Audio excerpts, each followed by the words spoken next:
All right, welcome back to part two, where again I'm with Mathias Merbrat. Mathias himself, the man, the goat, the legend.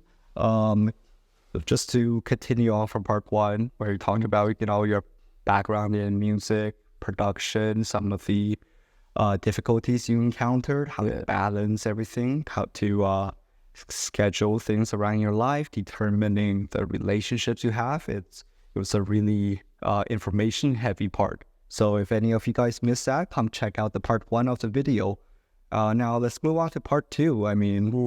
Yeah, just continuing on from what we were talking about, with time management and the things that you really like, discovering that everything that you do stems from what really brings you joy, and kind of to trim away the fats in your life. With things that you don't like, you trim that away, and all you're left is the things that you truly value. So now you're at like this point in your life. What's some of the things that you would do differently had you gone back to the beginning of your career? Some of the things I do differently, I feel like the first thing, to keep it mildly vague too, is not really be afraid. I feel like it took me a long time to push myself outside of the comfort zone, to share my stuff outside of my close immediate circle. And now it's probably irritating for anybody who knows me, because it's like that's all you get, kind of just like seeing consistently, whether it's just like what you engage with my social media, or maybe even like what I bring up on a frequent basis. But one thing I had to kind of adopt was the mentality that if you're obsessed enough about something to make it work, it has to almost become a part of your personality in one regard, because how else are people supposed to see your art or your creative work if you're not really trying to show them, as somebody who wants to know me, I hope you get to know this part of me too, because without knowing that, then you're missing out on one big part I really hold dear as my art, And in the shoes of the Mathias 3 years ago, would that manifest itself differently? It would. It really would. I feel like I was scared of even from the smallest thing to wanting to learn how to play some instruments, because I'd be ass at it, or wanting to text to somebody that I really look up to in music, just because I was purely just scared of getting rejected, scared of being told that I wasn't good enough. But like, the thing is, if you look at your creative work as a ceiling, then that's where you feel like it'll end. But there's so many people that I felt like when I met them, moderately overlooked me for the quality I was bringing to the table, because it was genuinely ass at the time. But it took me a while, because I would start telling myself, and this is what I would change, is don't tell yourself that there's a right time to share your stuff. Share it at every point that it's bad, because people want to hear and see the story. And the progress is the most beautiful thing. Because my closest friends who've seen where I started at to seeing how I can put an idea from my head into work now, they're the people who understand the beauty of it all. And because they know how difficult it was at the start and how easy it is now. So it really is just that conquer your own fear of failing, and conquer your own fear of not having acceptance, and just put your stuff out there, because you never know who's listening, and you never know what the next step might be after that point. Don't be afraid. Yeah, don't be afraid. Don't be afraid. And which is a good message. And when you're starting your career, now that you're not afraid, and you're starting and learning instruments and beginning producing without worrying about whether anybody would like it or not, having done that, what's the next stage? What's the next stage? I feel like even having worked 3 years only in music, I don't feel like I've done as much as I aspire to. I don't want to undermine any of the work I've done, because to me the biggest thing was I wanted to get good at it and be able to communicate stuff in my mind. And now I feel like the biggest thing is finding a way to make the listener find my stuff. I feel like my quality is as good as the music I even listen to on a daily basis from all my favorite artists. So with that in mind and value, it's basically trying to see how I can put myself in the right position to be able to let the right people listen to my music, whether it's thinking about how I can start developing a catalog and marketing my own releases, or meeting other bigger producers who can see the value I can bring to the table and working with them so I can work with people that are way bigger than me. I feel like my position now is I have all the tools, I just need to build the house. So finding the right venue and right method to promote and market yourself. Yep. Are there any advices you would like to give? Now, it's difficult to give some of the advices because you have to practice what you preach. But yeah, I feel like to start off that point, I go into just sharing what you make. And social media is your best friend. It really is your best friend, because outside of having a catalog of stuff on your hard drive that you're like, yo, this is insane, people are just gonna go so wild over it, your social media is a catalog too. Your Instagram could literally be like a portfolio. So that's what some people treat it as. And I've had cases where I've followed somebody that I've just heard about who's at a bigger place to me, and they obviously will check my page and they'll be like, oh, how haven't I heard of this person? And that already shows them on a basis of they can see what I bring to the table without me even having to speak, which for me at least, and I feel like for anybody who shares the same type of goal I have, that's how you can best let your art speak for itself. Push your stuff out there. Push yourself out of your comfort zone with that stuff, because your friends might feel like you're weird for doing it, might feel like what is he trying to be? But your friends don't have to be your fans. Your friends don't have to be the people who actually like listening to your stuff. There's billions of people, there's millions of people in the world who can engage with your stuff. And on an even smaller basis, there's hundreds and millions of artists around the world who have immense fan bases, but you just don't know about it because you're restricting your mind in your own context. And that's another thing. I've told myself to look at music globally and think about from a multicultural background, how can I start to work in different types of settings, and how can I start to even reach out to artists that are bigger in a different country that make completely different music I've never worked on, to maybe grow an opportunity to infiltrate that market or develop that relationship, because you build all those bridges and then everything connects by itself, you know? So to summarize, basically to really seek value from your own work and promote it in a way, to promote it in the most optimal way, which right now, as you said, is social media. I mean, to treat your own personal social media as a portfolio for your own work. Yep. And imagine in the shoes of somebody starting off with their career today, you would recommend social media as the primary form. Yep. And start now, because people, and my biggest issue was, I was like, I'm gonna wait a little bit until I'm a bit better. But it's like, show people the whole story. Show them the bad so they can see the good, and they can see the good for what it's worth. Because I always feel a thing I lacked on is some people will just think I walked into it at that, like the quality that I make some of my stuff at. But it took me a long point to get there.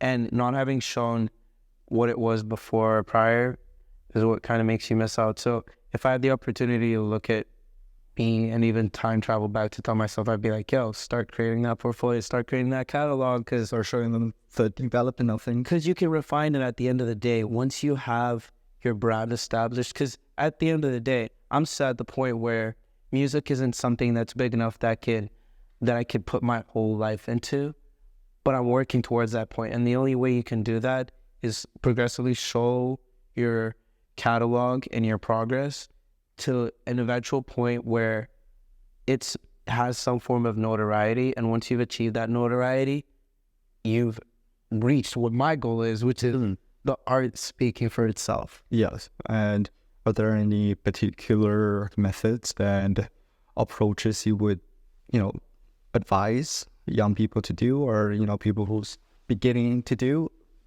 venture into the industry regarding their digital portfolio? So any of the elements you think that should be kept in and stuff that should be kept out? In regards to stuff that they should keep into their digital portfolio stuff is make it true to you.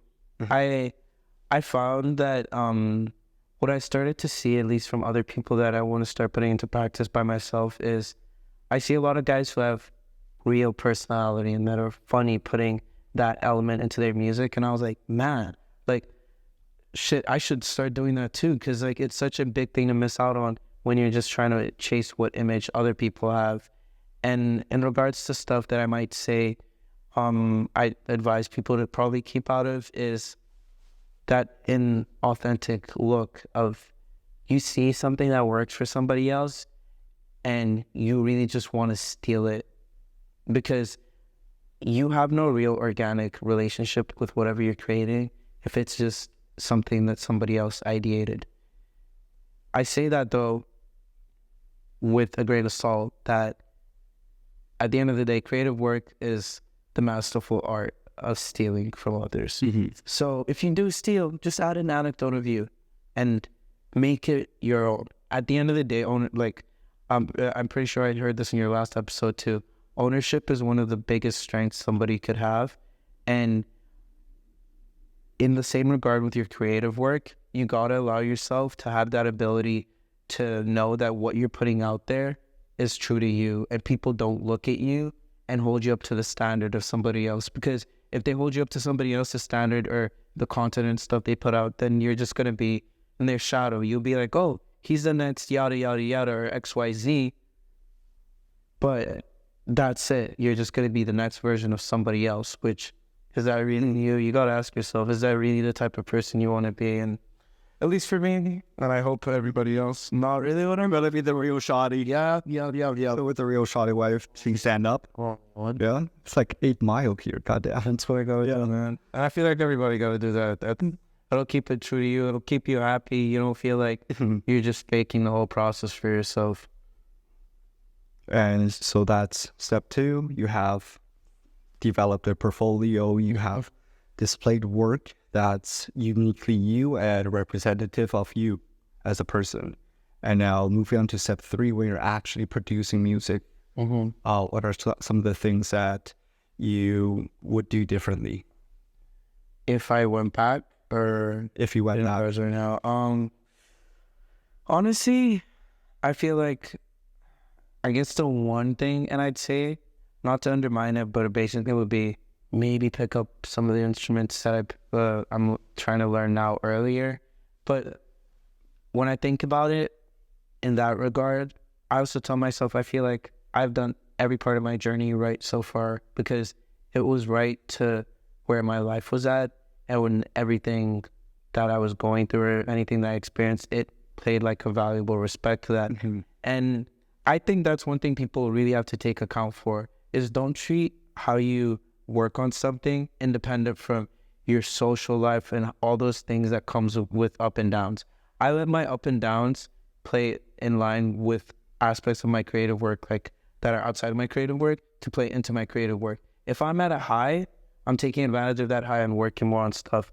But if I'm at a low, then I give myself that ability to understand I really need to give myself a break, you know? So summary basically to trust yourself, trust the process. Trust the process. And never stop working. It's just keep going. Because the main difference between somebody who's made it and who hasn't, and shit, if I don't get a big song till I'm 40, I know for a fact I will still be making music at that point. I'd be happy, even if I have to be patient enough to that point. Because it's a patient game, and just be understanding the educational element and just keep working. Because eventually, the only thing that'll make you stand out against somebody who makes it and does it is the fact you didn't quit. Okay, and now that you've produced the music, now that you went on midway through your music production, initial music production journey, and you're outputting your music, what are some of the struggles that you think needs, to be worried about? Struggles, do you mean like in regards to how I make my music, or How you output your music? one of the primary struggles I'd say is just not having an audience, like anybody, like nobody's listening. But that's the point where quality, I feel like, comes into important play, is give them a reason to listen.